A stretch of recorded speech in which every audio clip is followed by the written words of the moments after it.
नाथ साथ है दयालु दीन बंधु के बड़े विशाल हाथ है। भगवाने આવી સૃષ્ટિની રચના કરી। વિચારો નાળિયેરી સમુદ્ર કિનારે થાય, ખારા પાણીની બાજુમાં નાળિયેરી થાય, પણ નાળિયેરમાં જે પાણી હોય ને મીઠું પાણી આવે। આ મીઠું પાણી પૂરનારો કોણ છે? ક્યાંક પ્રસંગમાં ગયા હોય, દાળ આપણને ખાટી મીઠી લાગે તો વિચાર આવે કે આ રસોઈયો, દાળને બનાવનારો રસોઈયો કોણ હશે?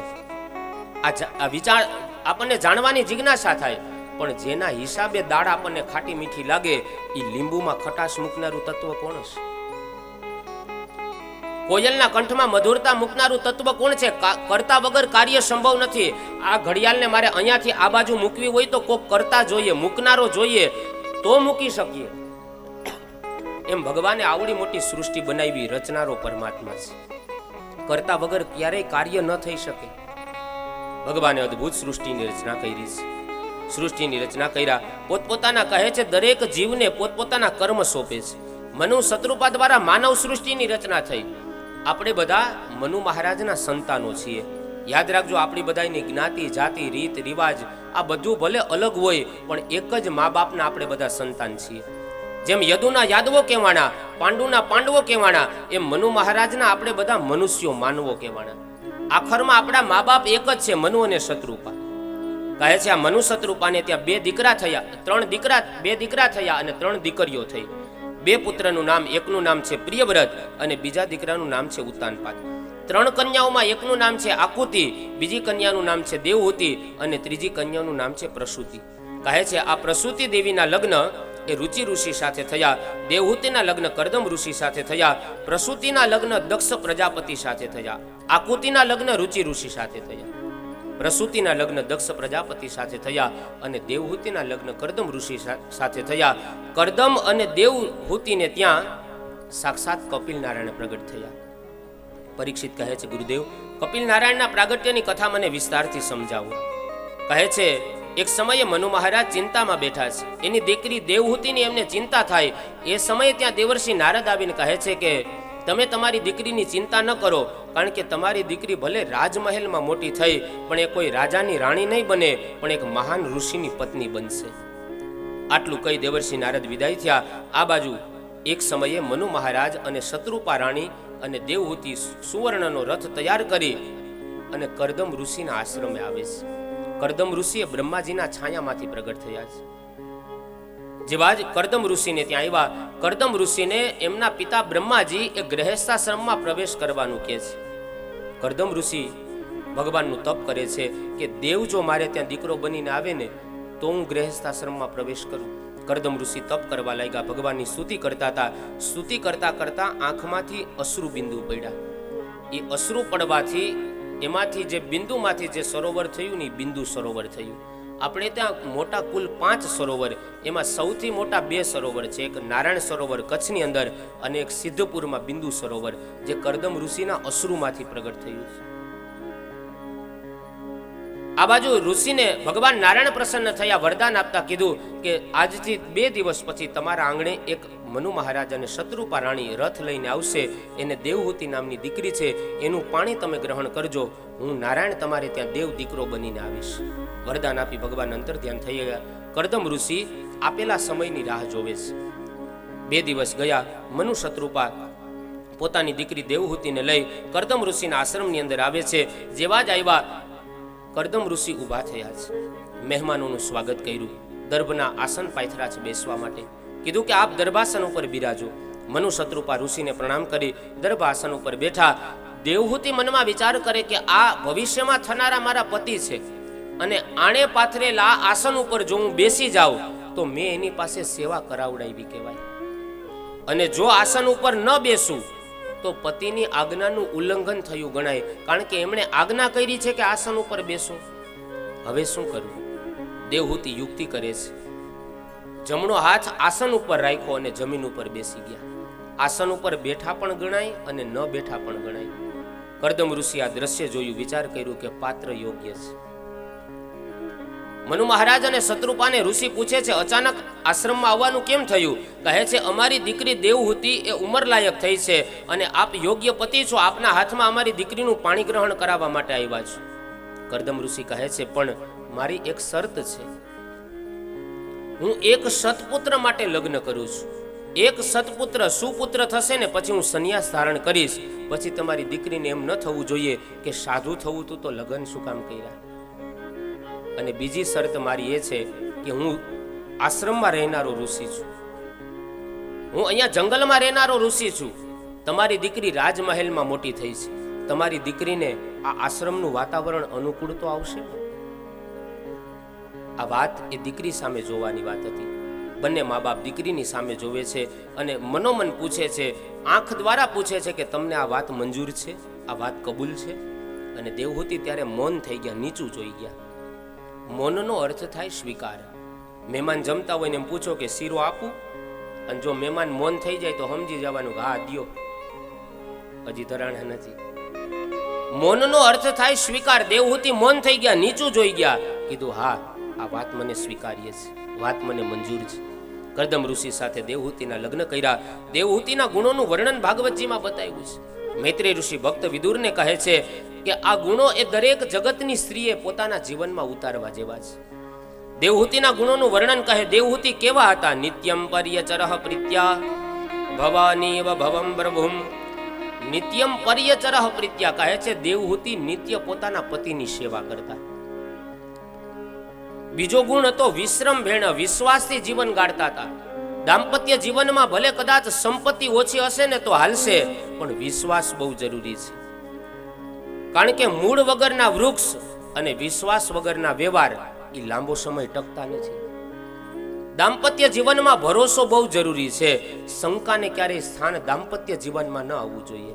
કારણ કે લંકા કરતા પણ, લંકાના રાવણ કરતા શંકાનો રાવણ છે ને બહુ ભયંકર છે. કોરોના વાયરસે તો બહુ ઓછાને માર્યા, પણ શંકા નામના કીડાએ છે ને ઘણા પરિવારને વિખેરી નાખ્યા છે, ઘણા સંબંધને ખતમ કરી નાખ્યા છે. માટે દાંપત્ય જીવનમાં ખાસ ધ્યાન રાખવું, વિશ્રમ ભેણ વિશ્વાસથી જીવન ગાળવું જોઈએ. પતિ પત્ની મનથી એક રહેવા જોઈએ. લગ્ન સમયે હસ્તમેળાપ તો 5 મિનિટમાં થઈ જાય, પણ મન મેળાપ થવામાં ક્યારેક આખી જિંદગી નીકળી જાય. પતિવ્રતા નારીના અહીંયા લક્ષણ બતાવ્યા. કાર્યે સુમંત્રી, કર્ણે સુદાસી, ભોજ્યે સુમાસ્તા, શયને સુરંભા, મનોનુકૂલા, ક્ષમયા ધરિદ્રી, એતદ્દિષડ ગુણ્ય પતિવ્રતાનામ. પતિવ્રતા નારીના 6 લક્ષણ છે. કાર્યે સુમંત્રી, પોતાના પતિનું કામ કરવામાં મંત્રી જેવી કુશળ હોવી જોઈએ. કર્ણે સુદાસી, પોતાના પતિનું કામ કરવામાં પતિવ્રતા નારી દાસી જેવી કુશળ હોવી જોઈએ. જેમ કોઈ નોકર હોય ને જેમ એના શેઠની વાત સાંભળે ને, એમ પતિવ્રતા નારીએ પોતાના પતિની વાત એ નોકરની જેમ સાંભળવી જોઈએ. ભોજ્યે સુમાતા, જ્યારે જમાડવા બેસે ને પોતાના પતિને, ત્યારે માં જેમ પ્રેમથી જમાડે ને એમ પતિવ્રતા નારીએ પોતાના પતિને પ્રેમથી જમાડવા જોઈએ. આ તો થાયકા પાયકા આવે ને સિરિયલ જોતા હોય લાગે હાલો થાળી કરજો હવે, તો હું કે ઉભા રહ્યો ઘડીક વાર, ખમો એડવર્ટાઈ આવે પછી થાળી કરું. એડવર્ટાઈની રાહ જોવાની. ભોજ્યે સુમાતા, પતિવ્રતા નારી પોતાના પતિને જમાડવામાં માં જેવી કુશળ હોવી જોઈએ. જેમ કોઈ માં પોતાના દીકરાને ક્યારે ભૂખો ન જોઈ શકે, એમ પતિવ્રતા નારી પોતાના પતિને માની જેમ પ્રેમથી જમાડવા જોઈએ. શયને સુરંભા, શયન વખતે અપ્સરા જેવું સુખ આપનારી હોવી જોઈએ. ક્ષમયા ધરિદ્રી, જેમ ધરતીમાં ક્ષમાનો ગુણ છે એમ પતિવ્રતા નારીની અંદર ક્ષમાનો ગુણ હોવો જોઈએ.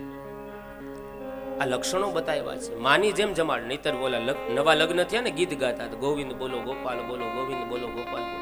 ત્યાં રહોડામાંથી બોલ્યા ગોવિંદ બોલો ગોપાલ બોલો, જમ્મુ છાનામુના લહણ ફોલો. આને પતિવ્રતા નારી ન કહેવાય, ધંધે લગાડી દે. ભોજ્યે સુમાતા, માની જેમ ભાવથી જમાડવા જોઈએ. પતિવ્રતા નારીના 6 લક્ષણ છે. દેવહૂતિના ગુણોનું વર્ણન કરતા કહે છે, બંને પતિ પત્ની એકબીજાને અનુકૂળ થઈને રહેતા હતા.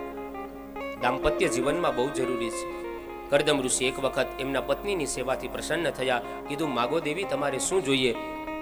દેવહૂતિ કહે છે, તમારા જેવા ભગવત ભક્ત પતિ મને મળ્યા, બસ એટલું માગું કે મારું સૌભાગ્ય અખંડ રહે. ના દેવી તમારી જે ઈચ્છા હોય એ કહો. કહે છે, તમે મારી સમક્ષ એક પ્રતિજ્ઞા કરી હતી કે એક સુપુત્ર થશે પછી હું સંન્યાસ ધારણ કરીશ. જો તમારે દેવું હોય ને તો એક દીકરાનું મને દાન કરો. બંને પતિ પત્ની વિહાર કરતા હતા. સમયાંતરે કરદમ ઋષિને ત્યાં 9 દીકરીઓનો જન્મ થયો. એક સમયે સંસારથી કંટાળી સંન્યાસી થવા માંગતા હતા. જ્યાં સંન્યાસ ધારણ કરવા ગયા, દેવહૂતિએ કીધું, સ્વામીનાથ તમે સંન્યાસ ગ્રહણ કરો છો એમાં મારી ના નથી, પણ તમે મને એક પ્રતિજ્ઞા આપી હતી, એક વચન આપ્યું હતું કે એક દીકરો થશે ને પછી હું સંન્યાસ ધારણ કરીશ. આ તો 9 દીકરીઓનો જન્મ થયો છે. નવધા ભક્તિ, શ્રવણમ કીર્તનમ વિષ્ણુ સ્મરણમ પાદ સેવનમ અર્ચનમ વંદનમ દાસ્યમ સખ્યમ આત્મનિવેદનમ. આ 9 દીકરીઓ તમે જતા રહેશો તો આની સાથે લગ્ન કોણ કરશે? અને હા, દીકરો થવો જ જોઈએ એવો મારો કોઈ દુરાગ્રહ નથી, પણ તમે મને વચન આપ્યું હતું. કરદમ ઋષિ ફરી તપ કરવા લાગ્યા. બંને પતિ પત્ની તપ વિરામ કરી વિહાર કરતા હતા. સમયાંતરે દેવહૂતિને સારા દિવસો રહે છે.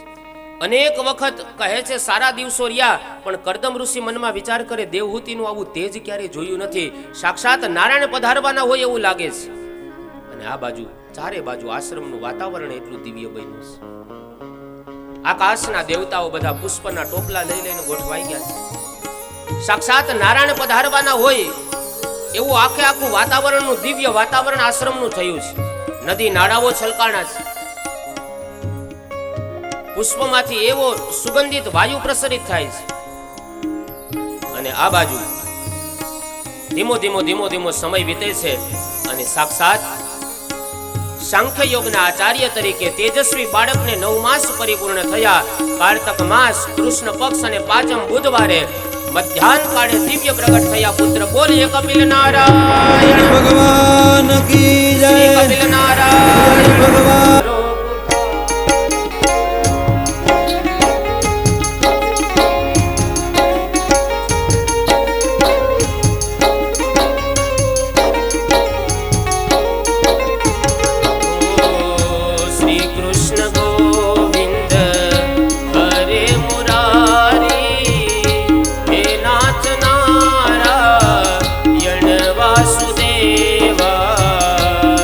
કૃષ્ણ ગોવિંદ હરે મુરારી હે નાથ નારાયણ વાસુદેવા. હે નાથ નારાયણ વાસુદેવા. હે નાથ નારાયણ વાસુદેવા. ઓમ નમો ભગવતે વાસુદેવાય. વાસુદેવાય હરિ વાસુદેવાય. ઓમ નમો ભગવતે વાસુદેવાય. વાસુદેવાય હરિ વાસુદેવાય. ઓમ નમો ભગવતે વાસુદેવાય. વાસુદેવાય હરિ વાસુદેવાય. ઓમ નમો ભગવતે વાસુદેવાય. વાસુદેવાય હરિ વાસુદેવાય. करारविन्दे न पदारविन्दं मुखारविन्दे विनिवेशयन्तौ. કૃષ્ણ ગોવિંદ હરે મુરારી હે નાથ નારાયણ વાસુદેવા. હે નાથ નારાયણ વાસુદેવા. હે નાથ નારાયણ વાસુદેવા. ઓમ નમો ભગવતે વાસુદેવાય. વાસુદેવાય હરિ વાસુદેવાય. ઓમ નમો ભગવતે વાસુદેવાય. વાસુદેવાય હરિ વાસુદેવાય. ઓમ નમો ભગવતે વાસુદેવાય. વાસુદેવાય હરિ વાસુદેવાય. ઓમ નમો ભગવતે વાસુદેવાય. વાસુદેવાય હરિ વાસુદેવાય. વાસુદેવાય હરિ વાસુદેવાય.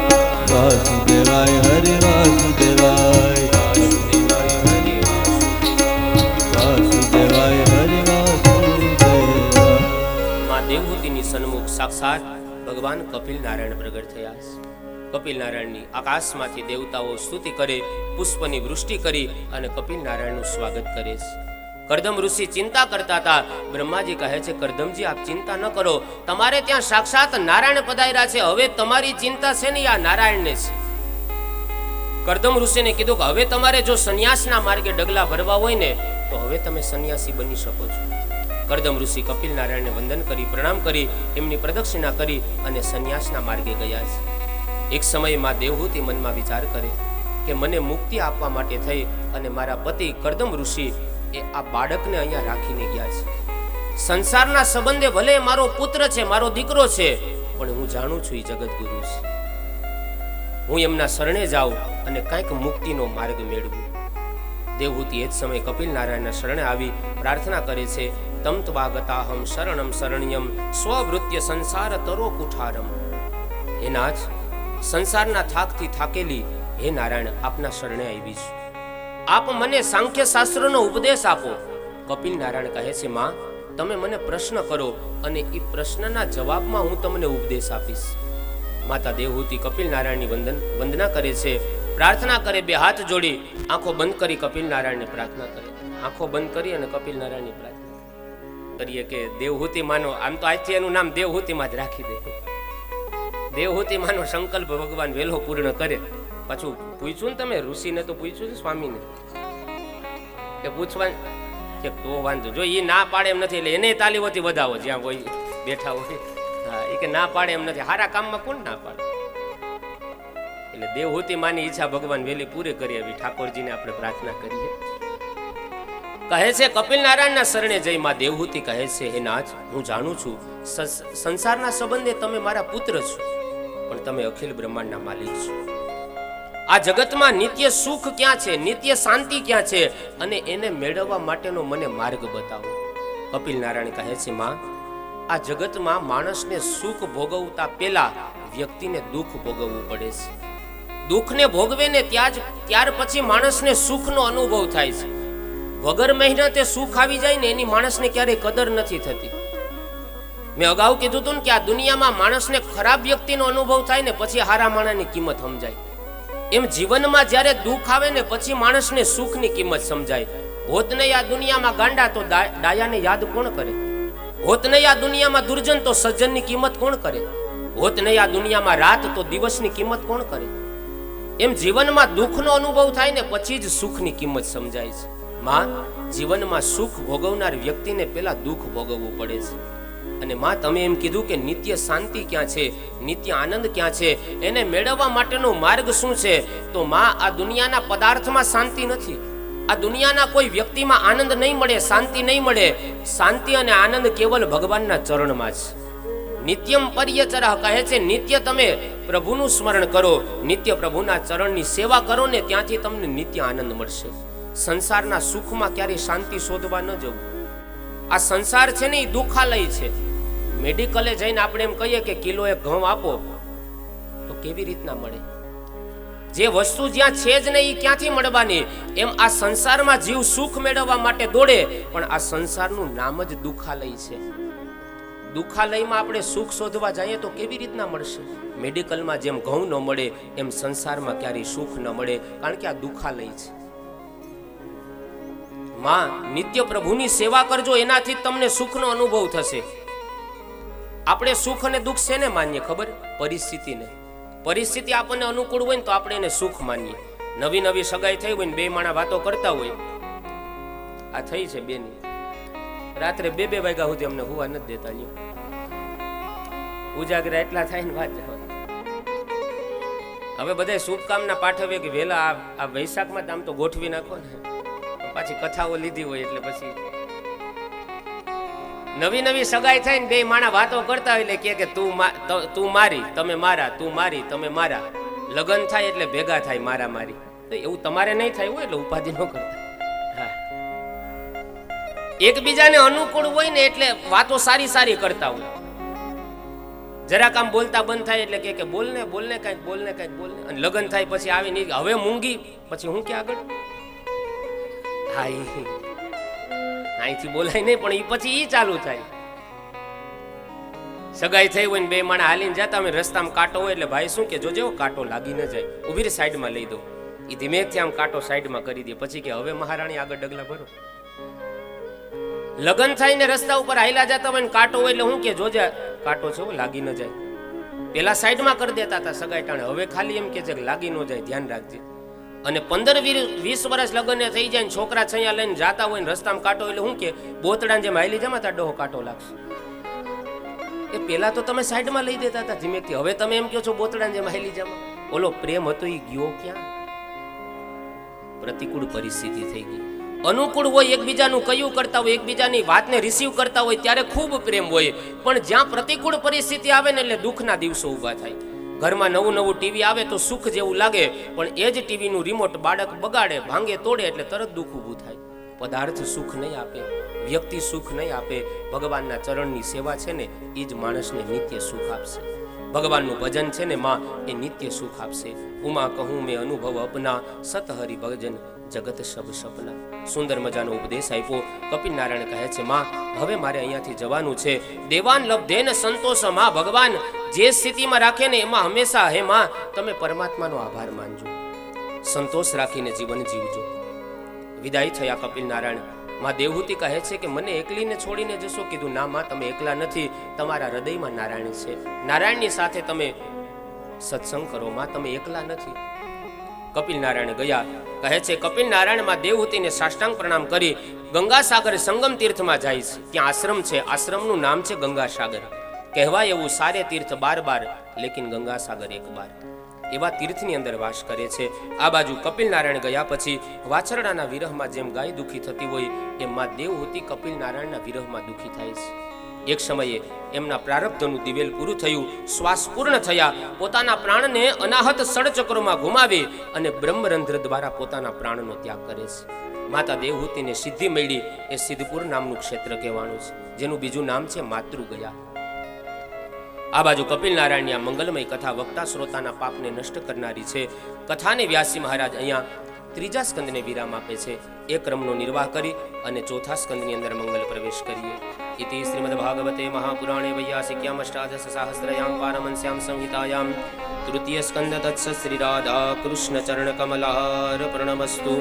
શ્રી ભાગવત ભગવાન કી, શ્રી કપિલ નારાયણ ભગવાન કી, શ્રી બાલકૃષ્ણ લાલ કી જય. શ્રી કૃષ્ણ ગોવિંદ હરે મુરારી હે નાથ નારાયણ હરે નાથ નારાયણ વાસુદેવા હે નાથ નારાયણ વાસુદેવા. નમો ભગવતે વાસુદેવાય વાસુદેવાય હરિ વાસુદેવાય. નમો ભગવતે વાસુદેવાય વાસુદેવાય હરિ વાસુદેવાય. ઓમ નમો ભગવતે વાસુદેવાય વાસુદેવાય હરિ વાસુદેવાય. ઓમ નમો ભગવતે વાસુદેવાય વાસુદેવાય હરિ વાસુદેવાય. વાસુદેવાય હરિ વાસુદેવાય. વાસુદેવાય હરિ વાસુદેવાય. તૃતીય સ્કંદ રૂપી પુષ્પ ઠાકોરજીને અર્પણ કરી ચતુર્થ સ્કંદમાં મંગલ પ્રવેશ કરાવતા કહે ભાગવતજીનો આ ચતુર્થ સ્કંદ છે ને એ સ્થાન લીલા છે. કહે છે આની અંદર 4 પ્રકરણ બતાવ્યા છે: ધર્મ પ્રકરણ, અર્થ પ્રકરણ, કામ પ્રકરણ અને મોક્ષ પ્રકરણ. આની અંદર કહે છે ધ્રુવજીના ચરિત્રની કથા છે, પણ એ તો કરદમ ઋષિ સાથે પરણાવ્યા, એમને ત્યાં કપિલ નારાયણ પ્રગટ થયા. ભાગવતકાર કહે છે કે આ મનુ મહારાજની દીકરીઓ એટલી ભાગ્યશાળી છે ને કે એને ત્યાં સંતાનમાં વીર પુત્ર નહીં, સાધુ પુત્ર નહીં, પણ સ્વયં ઈશ્વર પુત્ર પ્રગટ થયા છે. મનુ મહારાજની કન્યા આકુતિના લગ્ન રુચિ ઋષિ સાથે થયા. સમયાંતરે એમને ત્યાં સાક્ષાત ભગવાન એ યજ્ઞ નારાયણ પ્રગટ થયા છે. યજ્ઞેન યજ્ઞમય જંત દેવા સ્થાની ધર્માણી પ્રથમાન્યાસન. ભગવાન એ યજ્ઞ નારાયણ પ્રગટ થયા છે. યજ્ઞ નારાયણનો અર્થ ખૂબ વ્યાપક અહીંયા બતાવ્યો છે. કોઈ ભૂખાને ભોજન કરાવીએ યજ્ઞ છે. ભગવાન ગીતાજીમાં કહે છે કે યજ્ઞા નામ જપ યજ્ઞોસ્મી. કોઈ જપ યજ્ઞ કરે ને સૌથી શ્રેષ્ઠ યજ્ઞ છે. ગીતાજીમાં વિભૂતિ યોગમાં ભગવાન કહે છે કે યજ્ઞોની અંદર જપ યજ્ઞ છે ને મારું સ્વરૂપ છે. તો એવા ભગવાન યજ્ઞ નારાયણ પ્રગટ થયા. દક્ષિણાની સાથે એમને પરણાવે છે. આ બાજુ વિદુરજી મૈત્રેય ઋષિને પ્રશ્ન કરે, મહારાજ કરદમ ઋષિને ત્યાં જે 9 દીકરીઓનો જન્મ થયો હતો એમના વિવાહ કોની સાથે કરાવ્યા અને એમને ત્યાં કેવી કેવી વિભૂતિઓ આવી એ કથા સમજાવો. કહે છે હવીરભૂ નામની કન્યા હતી ને પુલત્સ્ય ઋષિને આપે છે. ગતિ નામની કન્યા હતા ક્રતુ ઋષિને આપ્યા છે. અરુંધતી નામની કન્યા હતા વશિષ્ઠ ઋષિ સાથે પરણાવ્યા. શાંતિ નામની કન્યા અથર્વ ઋષિ સાથે પરણાવ્યા. અને સૌથી નાના 9મી દીકરી જેનું નામ છે અંસુયા, અંસુયાના વિવાહ અત્રિ ઋષિ સાથે કરે છે. આ અંસુયાને ખાલી સતી નથી કહેવાતા, એને મહાસતી અંસુયા કહેવાય છે. એટલા માટે એને મહાસતી અનસુયા કહેવાય છે કે ત્રણેય દેવતાઓને એની પરીક્ષા કરવા માટે આવવાની ઈચ્છા થઈ છે. હવે વિચાર કરો કે ત્રણ પ્રોફેસર, ત્રણ શિક્ષક ભેગા મળી અને કોઈ એક વિદ્યાર્થીની પરીક્ષા લેતા હોય તો આપણને ત્યાં થોડોક વિચાર આવી જાય કે વિદ્યાર્થી કેટલો હોશિયાર હશે કે 3 શિક્ષકોને ભેગા થઈને એની પરીક્ષા લેવા જવું પડે. એમ ત્રણેય દેવતાઓને એક સાથે ભેગા મળીને એક નારીની પરીક્ષા કરવા આવવું પડે તો એની અંદર કેટલો પતિવ્રતા ધર્મ અખંડ હશે કે ત્રણેય દેવતાઓને પરીક્ષા લેવા આવવું પડ્યું. અને પાછું એટલું જ નહીં, પરીક્ષા તો ન લેવાની, ઉલટાની સામી પરીક્ષા થઈ ગઈ. ઘટના એવી બને છે કે અત્રિ અને અનસુયા, અત્રિ ઋષિ તપ કરવા ગયા, અનસુયા ઘરે છે. દેવર્ષિ નારદ આવીને કીધું કે માં ભૂખ બહુ લાગી, હમણાં મહાપ્રસાદ બનાવી દો. સુંદર મજાનો શીરો મહાપ્રસાદ તૈયાર કર્યો. દેવર્ષિ નારદ મહાપ્રસાદ લઈ અને સીધા કૈલાસ પર્વત ઉપર ગયા. ભોળાનાથ એ સમયે સતી ભવાનીને કથા સંભળાવતા હતા. કથા સંભળાવતા કીધું કે દેવી, હમણાં થોડી જ વારમાં અહીંયા દેવર્ષિ નારદ આવશે. એ જે કાંઈ વાત કરે ને એ વાતને તમે માની ન લેતા. હવે સ્ત્રીનો સ્વભાવ હોય, એને તમે કોઈ પણ વાત કરો ને એટલે એને જાણવાની જિજ્ઞાસા હોય કે શું વાત હશે. સ્ત્રીની પ્રકૃતિ છે, નવી વાત જાણવાની જિજ્ઞાસા બહુ જાગે અને જાણી લીધા પછી બીજાને જણાવવાની જિજ્ઞાસા જાગે. એ વાત આ વાત ફેલાવવા માટે મોબાઈલ તો હમણાં વિજ્ઞાને શોધ્યો. પહેલાના સમયમાં વાત ફેલાવી હોય ને, બેનો બધાય માફ કરે, પણ ખાલી કોઈ સ્ત્રીના કાનમાં આખી સોસાયટીમાં વાત ફેલાવી હોય એટલે સ્ત્રીને વાત કરીને એટલું કહેવાનું, તું કોઈને કહેતી નહીં, હું તને એકને જ કહું છું. તું કોઈને કહેતી નહીં, પછી વાતનો ઝપાટો જોઉં તમે. આ સીમાડેથી ઓલા સીમાડે પહોંચે, હાઈન થાઈન તા. ઈ વળી બીજાને કે હું તને કહું, તું કોઈને કહેતી નહીં, અને ઈ વળી ત્રીજીને કે તું કોઈને કહેતી નહીં. ઈ કહેતી નહીં પહોંચે સીમાડે. એટલે કીધું દેવર્ષિ નારદ આવશે, જે વાત કરે ને માની ન લેતા. આ બાજુ નારદજી નારાયણ કરતા આવ્યા. અન્નપૂર્ણા નો અવતાર એટલે માં ભવાનીને કીધું માં ભૂખ બહુ લાગી. કીધું હમણાં મહાપ્રસાદ બનાવી દો. શીરો તૈયાર કર્યો, મહાપ્રસાદ આપ્યો. નારદજી એક કોળિયો મોઢામાં મૂક્યો. જેમ કોઈ લીમડો ખાઈને મોઢું બગાડે ને એમ નારદજી મોઢું બગાડ્યું. એટલે માં પાર્વતી કીધું કેમ દેવર્ષિ વધારે ગયડો થઈ ગયો, મીઠો છે, મોરો છે? કીધું મોરોય નથી, મીઠોય નથી, અનસુયા જેવો ન થાય. અન્નપૂર્ણાનો અવતાર ને હું ને અનસુયા મારા કરતા સારો મહાપ્રસાદ બનાવે. ભોળાનાથે કીધું જાવ તો એની કસોટી કરો, પરીક્ષા કરો, કોણ છે અનસુયા? ભોળાનાથે અગાઉ સમજાવ્યા વાત કરે એ માની ન લેતા, પણ સ્ત્રી હઠ છે ને. કીધું જાવ તમે એની કસોટી કરો, કોણ છે અનસુયા? નારદજી ત્યાંથી બ્રહ્મા પાસે બ્રહ્મલોકમાં આવ્યા. બ્રહ્માણીને કીધું ભૂખ લાગી, મહાપ્રસાદ બનાવ્યો. કીધું મોરો છે, મીઠો? કીધું મોરોય નથી, મીઠોય નથી, અનસુયા જેવો ન થાય. બ્રહ્માણીએ બ્રહ્માજીને કીધું જાવ તો કસોટી કરો તો કોણ છે? નારાયણ પાસે આવ્યા. લક્ષ્મીજીને આવીને કીધું ભૂખ લાગી, મહાપ્રસાદ તૈયાર કરી દીધો. મોઢામાં કોળિયો મૂકીને મોઢું બગાડ્યું. મોરો મીઠો? કીધું મોરોય નહીં, મીઠો નહીં, અનસુયા જેવો ન થાય. નારાયણને કીધું જાઓ કસોટી લ્યો, પરીક્ષા કરો, કોણ છે? ત્રણેય દેવતાઓ આવ્યા સાધુનું રૂપ લઈ.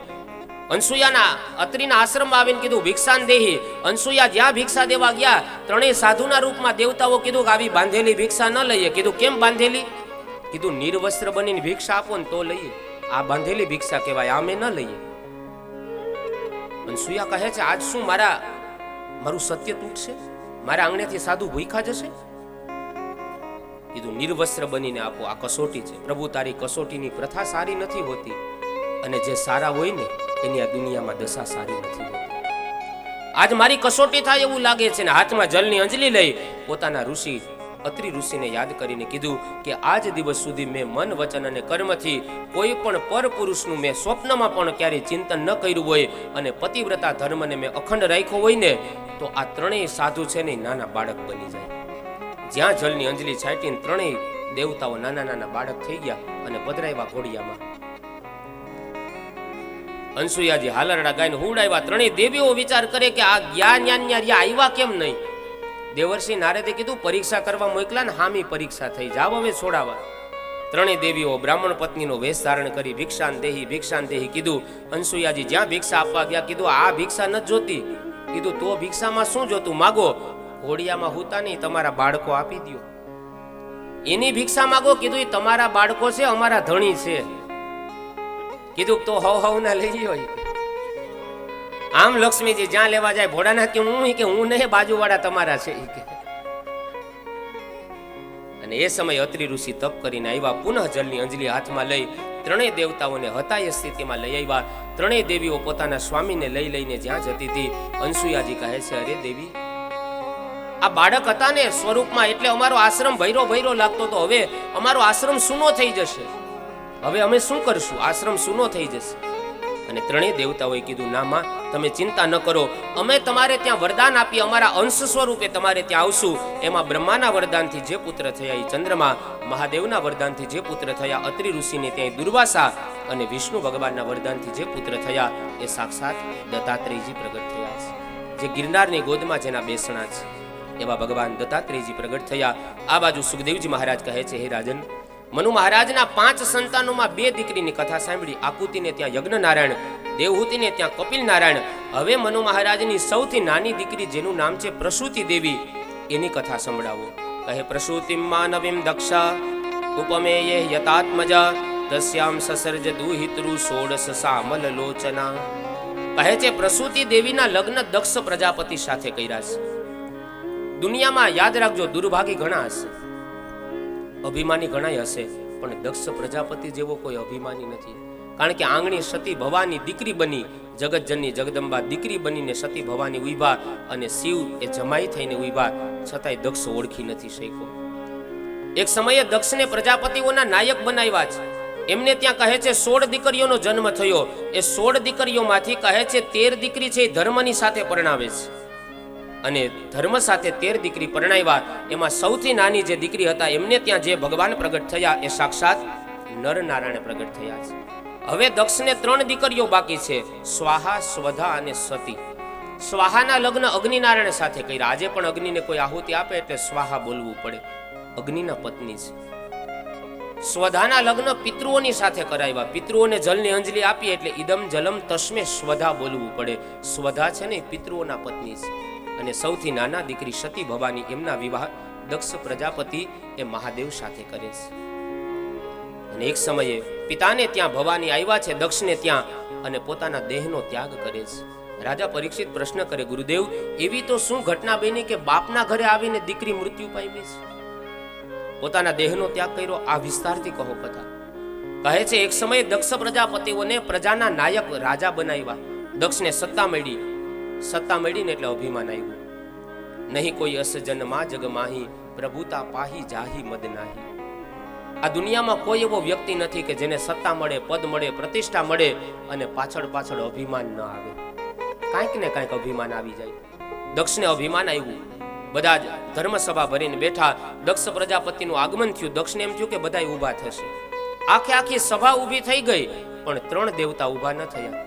દક્ષ અભિમાનમાં વિચાર કરે, આખી સભા ઊભી થઈને 3 દેવતા મને જોઈને ઊભા ન થાય? હું સત્તા ઉપર બેઠેલો માણસ છું. 3 ઊભા ન થયા, બ્રહ્મા, વિષ્ણુ અને મહેશ. હવે બ્રહ્માજીને દક્ષ કાંઈ ન કહી શકે, કારણ કે બ્રહ્માજી છે ને એ દક્ષના પિતા છે. દીકરો ગમે એટલો મોટો થાય પણ બાપની પાસે હંમેશા નાનો રહેવાનો છે, એટલે પિતાજીને કાંઈ ન કહેવાય. ભગવાન નારાયણ ઊભા ન થયા, એને કાંઈ ન કહેવાય, કારણ કે એ પિતાના પણ પિતા છે, પરમ પિતા છે, એટલે એને પણ કાંઈ ન કહેવાય. વારો નીકળો શંકર ભગવાનનો, કારણ કે ભોળાનાથ છે ને એ જમાઈ થતા હતા સંબંધે, એટલે 2 દેવતાઓને કાંઈ ન કહેવાનું, બ્રહ્મા અને વિષ્ણુને, એને કાંઈ ન કહેવાનું. એટલે એની ખીજ ઉતારી બધી ભોળાનાથ ઉપર. ઘણી વાર આવું થાય, કોકની ખીજ કોક ઉપર ઉતરે. ઘરમાં 2 માણા વચ્ચે ડખો થાય એટલે ઘરવાળાને કાંઈ કહેવાય નહીં, પછી બેન ઓલા છોકરાને ટીબી નાખે, મારતા જાય ને કહેતા જાય તું તાર બાપ જેવો થયો. બ્રહ્માજીને કાંઈ ન કહેવાય, નારાયણને કાંઈ ન કહેવાય ને શંકર ભગવાન ઉપર ખીજ ઉતરી. પ્રેત વાસે સુ ઘોરે સુ પ્રેતેર પ્રુત ગણેરુત. આ ભૂતડાવો ભેગો ફરે છે, આનામાં કોઈ વિવેક નથી. સસરાય તો પિતા સમાન કહેવાય, આવે એટલે ઊભા થઈ જવું જોઈએ, આનામાં ક્યાં એવો વિવેક છે? આને કોઈ દિવસ યજ્ઞમાં કોઈ ભાગ ન આપતા. સત્તા હતી ને આદેશ કરી દીધો. શિવજી તો શાંત ચિત્તે બેઠા છે, એને ખબર નથી કે મારા સસરા આવ્યા છે, આવું મારું અપમાન થાય છે, એને ખબર નથી. પણ આ બાજુ ન બોલવાના શબ્દ બોલ્યો છે, અને એ સમયે નંદીથી સહન ન થયું. નંદી કહે છે, અરે દક્ષ, તને ભગવાને જે મુખ આપ્યું છે એ ભગવાનની સ્તુતિ કરવા માટે આપ્યું, નહીં કે ભગવાનની નિંદા કરવા માટે. સ્તુતિ ન કરી શકે તો કાંઈ નહીં, નિંદા કરવાનો કોઈ અધિકાર નથી. જા તું બકરાના મોઢાવાળો થા. શ્રાપ આપ્યો. ભોળાનાથનું તો શાંત મન છે, ત્યાંથી ઊભા થઈ કૈલાસ પર્વત ઉપર જતા રહ્યા છે. આ બાજુ દક્ષ હવે મનમાં વિચાર કરે કે એવો એક મોટો વિશાળ યજ્ઞ કરું કે એમાં મારા જમાઈને ને મારી દીકરીને જ આમંત્રણ ન આપું. બૃહસ્પતિ સૌ નામનો કનખલની અંદર યજ્ઞ શરૂ કર્યો. બધા દેવતાઓને આમંત્રણ આપ્યું, બધા દેવતાઓને સૂચન કર્યું કે તમે જ્યારે યજ્ઞમાં આવો ને ત્યારે કૈલાસ પર્વત ઉપરથી તમારા વિમાન લઈને નીકળજો, જેથી કરીને મારા જમાઈને ખબર પડે ક્યાંક યજ્ઞ છે ને મને જ આમંત્રણ નથી. અને દેવતાઓ બધા એવા નિજ કાર્ય કુશળ, ત્યાંથી વિમાન લઈને નીકળ્યા, જેથી કરીને શિવને ખબર પડે ક્યાંક યજ્ઞ છે ને આપણને આમંત્રણ નથી. જો ઘણીવાર આવું થતું હોય, કુટુંબમાં આપણે કોઈ યારે બનતું ન હોય અને એના ઘરે કાંઈ પ્રસંગ હોય ને આપણે એની યારે બનતું ન હોય ને એટલે આપણા પાડોહીને કંકોત્રી મોકલે. અને પાડોહી પાછા એવા હોય કે લગ્નમાં જવાની એક દીની વાર હોય ને તો આપણી ઘરે કંકોત્રી લઈને આવે, તમારે લગ્નમાં ન થવાનું બાપા, અમારે ન થવાનું એટલે તમારે જવાનું છે, તમે લાડવા ખાઈ આવો. હવે આ બધા જ દેવતાઓ ત્યાંથી વિમાન લઈને નીકળ્યા, જેથી કરીને શિવજીને ખબર પડે ક્યાંક યજ્ઞ છે ને આપણને આમંત્રણ નથી. આ બાજુ સતી ભવાની રામકથા સાંભળતા સાંભળતા ભોળાનાથને પૂછે છે, સ્વામીનાથ આ બધા દેવતાઓ મંગલ ગીતો ગાતા ગાતા ક્યાં જાય છે? ભોળાનાથ કહે છે, દેવી તમારા પિતાને ત્યાં યજ્ઞ છે. પિતાને ત્યાં યજ્ઞ? હા દેવી, આવી આવી ઘટના બની હતી, તમારા પિતાને ખોટું લાગી ગયું, હું સમાધિમાં હતો, મને ખબર નહીં કે આવી ગયા છે, હું ઊભો ન થયો, એમને દુઃખ લાગ્યું, એટલા માટે આપણા અપમાન માટે યજ્ઞ કરે છે. અને હા દેવી તમારે જવું તો જાઓ, હું નહીં આવી શકું, કારણ કે આપણા અપમાન કરવા માટે યજ્ઞ કરે. અને હા દેવી તમારે જવું તો જાઓ. જો ભોળાનાથનું ચરિત્ર કેટલું ઉદાર છે, જવાની ના નથી પાડી, તમારે જવું તો જાઓ. અને આપણું સસરા પક્ષમાં અપમાન થયું હોય ને દેવી જવાનું કે તો શું કહીએ, જાવું જ જા, બીજી વાર મારા ઘરમાં પગ ન મૂકતી. હા હા, તમે તો નારિયેલ લઈને આવ્યા હતા ડીજે વગાડતા વગાડતા. શિવજીનું ચરિત્ર કેટલું ઉદાર છે, દેવી તમે જાઓ, હું નહીં આવી શકું, ત્યાં મારું અપમાન થશે. અને જ્યાં આવ ન હોય, જ્યાં ભાવ ન હોય, જ્યાં પ્રેમ ન હોય, આવ નહીં, આદર નહીં, નહીં નયનમાં નેહ, તે ઘર કદી ન જઈએ ભલે કંચન વર્ષે. સતી ભવાની જવા માટે તૈયાર થયા છે. વિચાર કર્યો પિતા અને પતિની વચ્ચે હું સમાધાન કરાવું, સમાધાનનું હું માધ્યમ બનું, આવો મનની અંદર વિચાર કરી અને સતી ભવાની જવા માટે તૈયાર થયા. ભોળાનાથને થયું કે એકલા જાય ને એ વ્યાજબી વાત નથી. પોતાના પતિને આજ્ઞા લે છે, મોટો મંડપ મારા પિતાજીને આંગણે, મોટો મંડપ મારા તો પ્રભુ જાવ રે, પિતાજીને ઘેરે યજ્ઞ છે. સ્વામી સહિત મારી બેનો પધારશે, સ્વામી સહિત મારી બેનો પધાર છે. મળવાનું મન ઘણું થાય છે, પિતાજીને ઘેરે યજ્ઞ છે. મળવાનું મન ઘણું થાય છે, પિતાજીને ઘેરે યજ્ઞ છે. આ બાજુ સતી ભવાની પોતાના પિતાને ત્યાં જવા તૈયાર થયા છે. જ્યાં પિતાને ત્યાં જવા માટે ડગલા ભર્યા અને જેવા જ યજ્ઞ મંડપની અંદર આવ્યા, ચારે બાજુ બધા જ દેવી દેવતાઓના સ્થાપન જોયા. ભોળાનાથનું દીકરી બધું સહન કરી લેશે, પણ બાપ જેથી મોઢા ફેરવી લે ને એ દીકરી ક્યારેય સહન ન કરી શકે. તમે જોજો બાપના ઘરે રૂડો પ્રસંગ હોય ને, સૌથી વધારે આંગણે અવસર આવે ને ત્યારે બે બહુ રાજી હોય, એક દીકરી ને બીજો બાપ. પ્રસંગમાં બે બહુ રાજી હોય, એટલા માટે રાજી હોય કે દીકરી વિચાર કરે કે મારા બાપને ત્યાં રૂડો અવસર છે ને, આ અવસરના બાને હું મારા બાપને તો મળવા જાઉં. અને દીકરી એ બાપ રાજી થાય કે મારો કાળજાનો કટકો આ પ્રસંગના બાને મને મળવા તો આવશે. ઘરમાં દીકરાનો જન્મ થાય ને તો એના ઉપર હાથ ફેરવજો, એમાં ના નહીં, પણ આંગણે ઈશ્વર દીકરી મોકલે ને તો 2 વખત વધુ હાથ ફેરવજો, કારણ કે એને પારકાને પોતાના કરવાના હોય છે. પંખી તો પાંખ આવે ને ત્યારે ઉડીને જાય, પણ દીકરીઓ છે ને એ વગર પાંખે ઉડીને જાય. અને તમે જોજો આ દુનિયામાં ઈશ્વરે ઘણા બધા પ્રેમ ઘડ્યા છે. માં દીકરાનો પ્રેમ હોય, ભાઈ ભાઈનો પ્રેમ હોય, પતિ પત્નીનો પ્રેમ હોય. આ દુનિયામાં ઈશ્વરે ઘણા પ્રેમ ઘડ્યા, પણ બાપ અને દીકરીનો જે પ્રેમ છે ને એ નિર્દોષ પ્રેમ છે. 7મા પાતાળે તમને કોઈ દિવસ એમાં ક્યારેય તમને સ્વાર્થ જોવા નહીં મળે. આ નિર્દોષ પ્રેમની કોઈ નિશાની હોય ને તો એ બાપ અને દીકરીનો પ્રેમ છે. આખા ઘરને લાડ લડાવનારું કોઈ પાત્ર હોય ને તો એ બાપ છે. બાપને લાલ લડાવનારું પાત્ર ઘરમાં હોય ને તો એ દીકરી છે. તમે જોજો, બાપ ગમે એવો થાયકો પાયકો હોય ને, કામે ધંધેથી નોકરીએથી બાપ થાયકો પાયકો આવે ને, પણ ઘરમાં પગ મૂકે અને એની 10 વર્ષની દીકરીનું એ બાપ મોઢું જોઈ લે ને એટલે બાપનો થાક ઉતરી જાય. શું કામ? કે બાપ અને દીકરીનો પ્રેમ છે ને નિર્દોષ પ્રેમ છે. ઘરે બાપ આવે ને, હિંડોળા ઉપર બેસે, સોફા ઉપર ખુરશી ઉપર આવીને બેહે, ત્યારે સૌથી પહેલા પાણીનો ગ્લાસ ભરીને દીકરો ન આવે, એ દીકરી દોડતી દોડતી આવે કે મારો બાપ થાક્યો હશે, લાવને હું એને પાણી પીવડાવી દઉં. અને એ બાપને ક્યારેક તરસ ન લાગી હોય ને તોય 2 ઘૂંટડા પાણીના પી લે છે. શું કામ? કે એ બાપને ખબર છે કે આ અવસર પાછો જીવનમાં ક્યારે આવશે, દીકરીના હાથનું પાણી પીવાનો અવસર મારા જીવનમાં ક્યારે આવશે. એ તરસ ન લાગે ને તોય 2 ઘૂંટડા પી લે છે. એને ખબર છે કે આ પંખી તો ગમે ત્યારે ઉડીને વહી જશે. બાપ અને દીકરીનો પ્રેમ છે ને નિર્દોષ પ્રેમ છે. અને હું તો અહીંયા બેઠેલા જેટલા પણ દીકરીઓના બાપ છે ને એને કે વિનંતી કરું કે દીકરીને એટલી બધી ઘરથી દૂર સાસરે ન મોકલતા કે બાપના છેલ્લા શ્વાસે દીકરી પહોંચી ન પડે. બાપના છેલ્લા શ્વાસ હાલતા હોય ને એ સતત એક જ રટણ કરે બાપ કે મારી દીકરીને તેડાવી લ્યો ને. એને પૂછો ને કે શું કામ છે દીકરીનું, હમણાં આવી જશે કીધું. એટલે બાપ શું કે ખબર, મારે એનું મોઢું જોવું છે, મારે મારી દીકરીના હાથનું પાણી પીવું છે, મારી દીકરીને બોલાવી લ્યો ને. આ પ્રેમ છે ને નિર્દોષ પ્રેમ છે. બાપ અને દીકરી બધું ભૂલી જશે, તમે જોજો. પણ એ દીકરીની જ્યારે વિદાય થતી હોય ને, એ ઊંધા હાથે માંડવા વધાવીને જ્યારે નીકળતી હોય ને, દીકરી બધાઈને મળી લે પણ છેલ્લે એના બાપને મળશે. કોઈએ પૂછ્યું કે દીકરી છેલ્લે શું કામ મળે છે? ત્યારે દીકરી કીધું હું મારા બાપને મળી લઉં ને પછી હું કોઈને મળવા જેવી ન રહું. ભાંગી જાય બાપ. દીકરીની વિદાય થાય ને બાપનું 20 વર્ષનું આયુષ્ય ઘટી જતું હોય, તમે જોજો, ક્યારેક અનુભવ કરજો.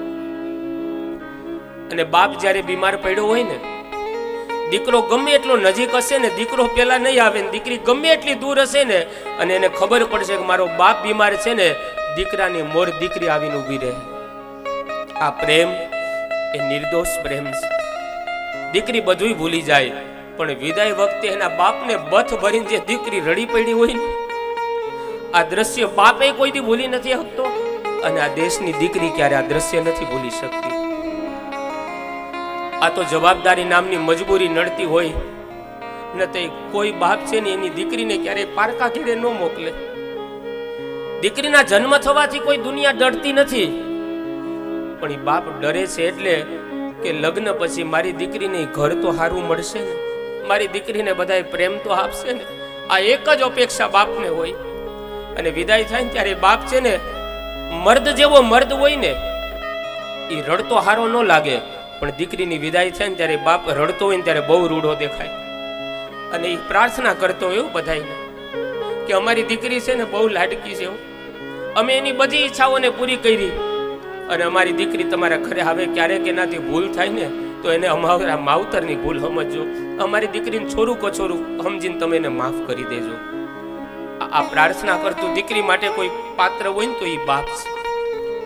સિઝનમાં પેલું ફળ કોઈ ઘરમાં લઈ આવે ને તો એ આપણો બાપ છે. ભગવાને આપણા ઘરમાં 4 શક્તિની સ્થાપના કરી, એમાં પહેલામાં પહેલી શક્તિ હોય ને તો એ આપણી માં છે, જનેતા છે. દરિયા જેટલું દૂધ પાય પણ કોઈ દિવસ દીકરા પાસે હિસાબ ન માગે, દીકરા દૂધનો હિસાબ તો આપી દે. આ જનેતા છે, આપણી માં છે. બીજું પાત્ર બાપ છે.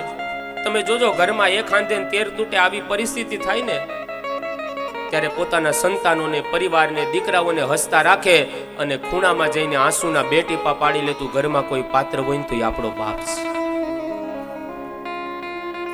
દીકરાઓને હસતા રાખે, પોતે મજૂરીએ વહી જાય, એનાય બાવડા દુખતા હોય, પણ છતાં એ બાપ શું વિચારે કે હું ભાંગી જઈશ તો મારા દીકરાનું કોણ, મારા દીકરાનું શું થશે? સંતાનોને સુખી કરવા માટે પોતાની આખી જિંદગી ગરીબ કરી નાખે ને પાત્ર મા બાપ છે. પેલી શક્તિ માના રૂપમાં, બીજી શક્તિ પત્નીના રૂપમાં. પતિ એમ પૂછે ને પત્નીને તારી શું ઈચ્છા? એક જ જવાબ હોય કે ગંગા મૈયા में जब तक ये पानी रहे मेरे सजना तेरी जिंदगानी रहे.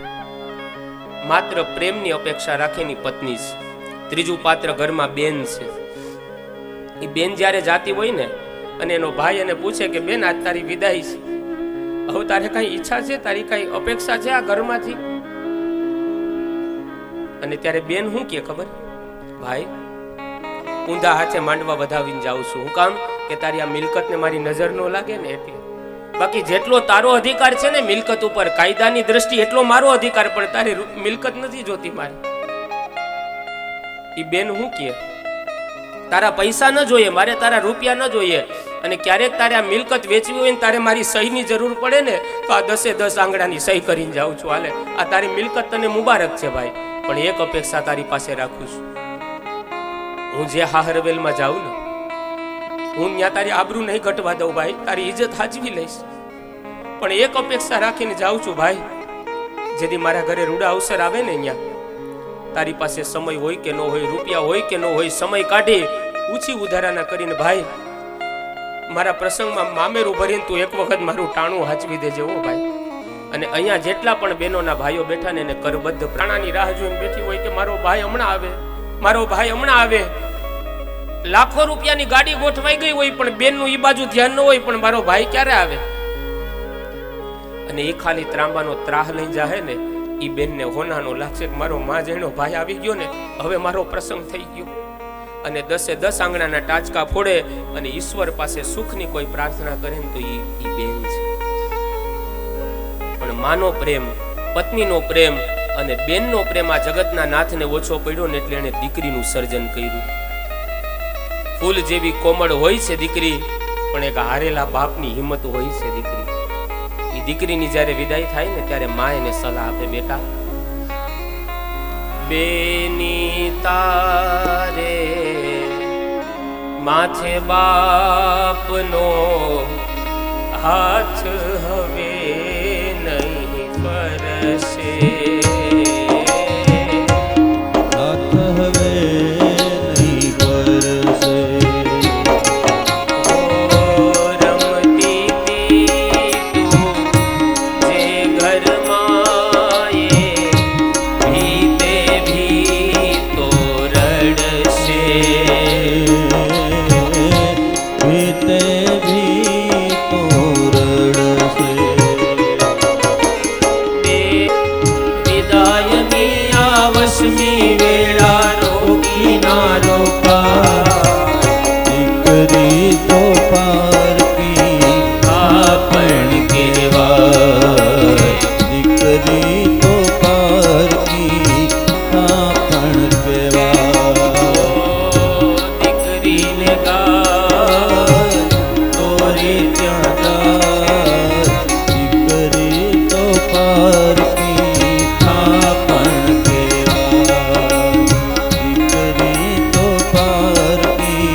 કંકણ શોભે હાથે,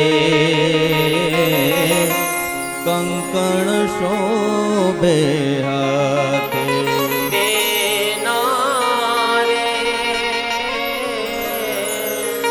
તારી આવેણીના ફૂલો કોઈ દીના કરમાય, દીકરી તો પારકી થાપણ કેવાય, દીકરી તો પારકી થાપણ કેવાય. પિતા ભવન જબ ગઈ ભવાની, દક્ષ ત્રાસ કાહુન સન્માન. દક્ષના આંગણે દીકરી આવી, બાપે મોઢું ફેરવી લીધું અને દીકરી બધું સહન કરે, પણ બાપ મોઢું ફેરવે ને એ જગતની કોઈ દીકરીથી સહન ન થાય. બાપે જ્યારે મોઢું ફેરવી લીધું ત્યારે સતી ભવાની વિચાર કરે, તું બાપ નથી, તું તો પાપ છો. એક દીકરીને આવકારો ન આપી શકે? યાદ રાખજો, આંગણે દીકરીઓ આવે, આંગણે ભાણેજું આવે ને, આપણા ચડતા દીના એંધાણ છે. આંગણે બેનો આવે, આંગણે દીકરીઓ આવે, ભાણેજું આવે, આપણા ચડતીના દિવસો છે. અને જેથી આંગણે દીકરીઓ આવતી બંધ થાય, બેનો આવતી બંધ થાય, ભાણેજું આવતા બંધ થાય ને, સમજવાનું આપણા પડતીના દિવસો આવી ગયા છે. દીકરીને આવકાર ન આપી શકે? તું બાપ નહીં, તું તો મોટું પાપ છે. પિતા ભવન જબ ગઈ ભવાની, દક્ષ ત્રાસ કાહુન સન્માની. સાદર ભલે મિલી એક માતા, ભગીની મિલી બહુત મુસ્કાતા. કોઈએ ન મળ્યું પણ માં મળે છે. માં કહે છે, બેટા આવી ગઈ? હા માં. બાપને ત્યાં રૂડો અવસર હોય અને જગતની કોણ એવી દીકરી હોય જેને જવાની ઈચ્છા ન થાય? બેટા તારા પિતાને અત્યારે દુર્બુદ્ધિ સૂઈજી એટલે દીકરી તને આમંત્રણ ન આપ્યું, પણ બેટા તું ચિંતા ન કર, હમણાં હવ હારાવાના થાય. ના માં, હવે મારે આ દેહ નથી રાખવો, આ બાપ નથી, આ પાપ છે. આ મારો બાપ ન કહેવાય. અને એ સમય અસ કહી યોગ અગ્નિ તનુ જારા, ભયઉ શકલ મખ હાહાકારા. એવો અગ્નિ પ્રગટ કર્યો સતી ભવાનીએ કે પોતાના દેહનો ત્યાગ કરે છે. જેવો જ દેહનો ત્યાગ થયો, આ બાજુ દેવર્ષિ નારદ એ ભગવાન શિવ પાસે આવીને કહે છે, પ્રભુ તમારું અપમાન સહન ન કરવાથી સતીએ પોતાના દેહનો ત્યાગ કર્યો. દેહનો ત્યાગ કર્યો? કહે છે હા. અને એ સમયે ભોળાનાથને એકદમ ક્રોધ આવ્યો, જટાને ખોલે છે, શિલા ઉપર જટાને પછાડી વીરભદ્ર નામના ગણને ઉત્પન્ન કર્યો. કીધું જાઓ દક્ષના યજ્ઞનો વિધ્વંસ કરો. વીરભદ્ર ગણોને લઈને આવે, પૂજાના પદાર્થ છિન્ન ભિન્ન કર્યા, યજ્ઞ મંડપ તોડી નાખ્યા. નંદીના શ્રાપને સત્ય કરવા માટે થઈ દક્ષના શ્વાસ રૂંધી મસ્તક કાપી અને અગ્નિએ સ્વાહા કરીને અગ્નિમાં હોમી દીધું. યજ્ઞની ભૂમિ આજે જાણે સ્મશાન ભૂમિ બની હોય એવું વાતાવરણ થયું. ચારે બાજુ જાણે પ્રલય કાળ આવી જવાનો હોય એવું વાતાવરણ થયું. હાહાકાર થવા માંડ્યો. આ બાજુ બધાએ કીધું કે આ પ્રલય કાળ આવશે, આને શાંત કેમ કરવો? કીધું અપરાધ દક્ષે ભોળાનાથનો કર્યો, એની ક્ષમા માગો. બધા દેવતાઓ, ઋષિ મુનિઓ, સાધુ સંતો આવ્યા. ભોળાનાથને કહે છે આ રૌદ્ર સ્વરૂપને શાંત કરો, વીરભદ્રને શાંત કરો. આજે પૃથ્વી ઉપર પ્રલય કાળ આવી જશે, પ્રભુ આપ આ ક્રોધને શાંત કરો. ભોળાનાથ યજ્ઞની અંદર પધાર્યા છે. યજ્ઞમાં પધાર્યા, નંદીના શ્રાપને સત્ય કરવા માટે દક્ષના ધડની સાથે બકરાનું મોઢું જોડે છે. દક્ષ બકરાના મોઢાવાળા થયા છે. હવે સ્તુતિ કરવાની ઈચ્છા થઈ. કીધું હું જેને સામાન્ય જમાઈ માનતો હતો ને, એ તો પરબ્રહ્મ પરમાત્મા છે, એ તો અખિલેશ્વર છે, સ્તુતિ કરે છે. પણ જ્યારે માનવનું મુખ હતું ત્યારે સ્તુતિ ન કરી. હવે બકરાનું મોઢું છે એટલે હોઠ ફફડાવે, ગાલ ફફડાવે, તાલી પાડીને સ્તુતિ કરે છે. આજે પણ શિવ ભક્તો શિવાલયમાં જાય તો હોઠ ફફડાવે, ગાલ ફફડાવે, તાલી પાડે. ભાવ એવો છે કે જેમ દક્ષથી તમારો અપરાધ થયો એમ અમારાથી કોઈ અપરાધ થયો હોય તો અમને પણ ક્ષમા કરજો.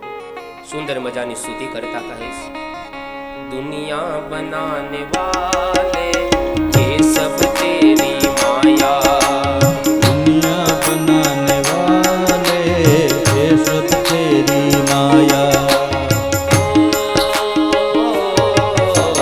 दुनिया बना तूने बनाया, सूरज चांद सितारे सब कुछ तूने बनाया, दास सदा में तुम्हारा भोले हर लो संकट सारे, भोले तेरे नाम से गुजारा हमारा, गुजारा हमारा, शिव जी तेरे नाम से गुजारा हमारा, गुजारा हमारा, करेंगे सेवा हर जीवन में तेरो नाम पुकारे, भोले तेरे नाम से गुजारा हमारा, गुजारा हमारा, शिव जी तेरे नाम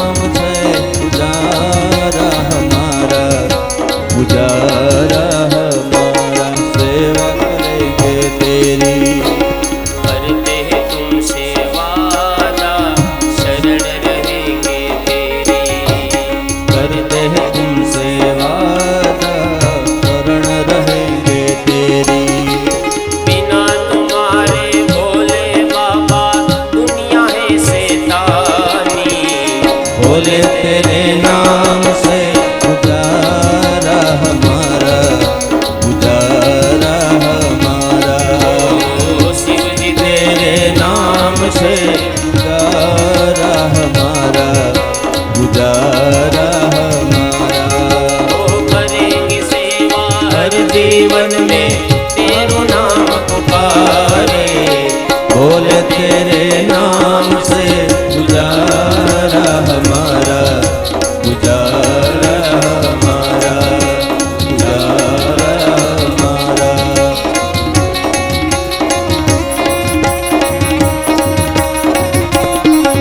हरे रामा राम राम हरे हरे। हरे रामा राम राम हरे हरे। हरे कृष्णा कृष्णा हरे कृष्णा कृष्णा हरे कृष्णा हरे हरे। हरे कृष्ण कृष्ण हरे कृष्ण कृष्ण कृष्ण कृष्ण हरे हरे।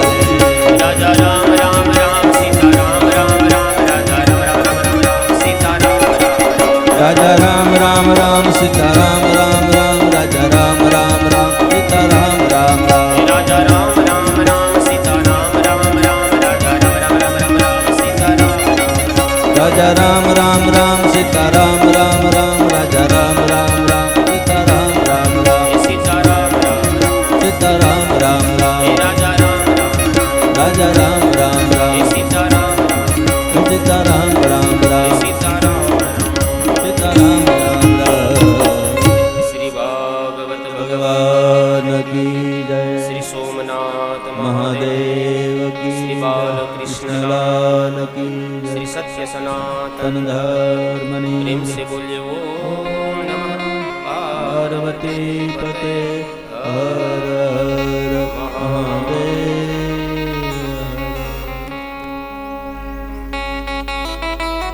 हरे कृष्ण कृष्ण कृष्ण हरे हरे। हरे राम राम राम हरे हरे। हरे कृष्ण कृष्ण कृष्ण हरे हरे। हरे कृष्ण कृष्ण कृष्ण हरे हरे। हरे राम राम राम हरे हरे। हरे कृष्ण कृष्ण कृष्ण हरे हरे। कृष्ण हरे हरे।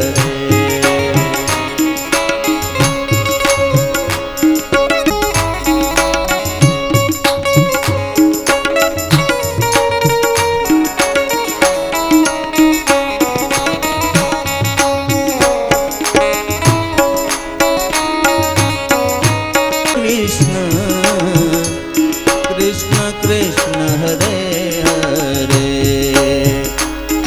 हरे राम राम राम हरे हरे। कृष्ण कृष्ण हरे हरे।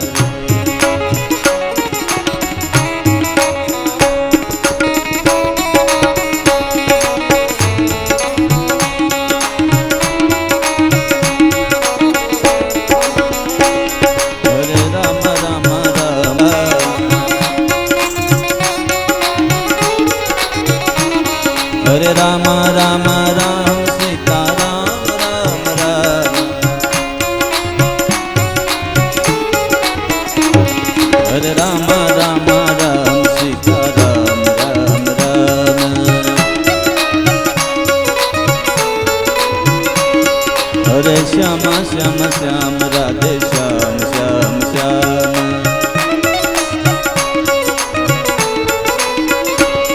हरे हरे राम राम राम सीता